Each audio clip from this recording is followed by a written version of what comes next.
কারো মনে আঘাত দিও না, কখনো সুখী হতে পারবে না। ভালোবাসতে না পারো, অভিনয় করো না।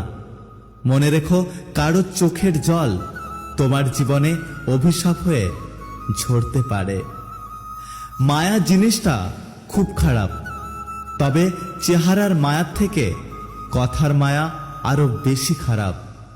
প্রদীপ কখনো জ্বলে না, তার প্রকাশিত আলোই তার পরিচয়। ঠিক তেমনি তুমি তোমার সম্বন্ধে অন্যের কাছে কিছু বলতে যেও না, শুধু ভালো কর্ম করে যাও। তোমার কর্মই তোমার পরিচয় দেবে।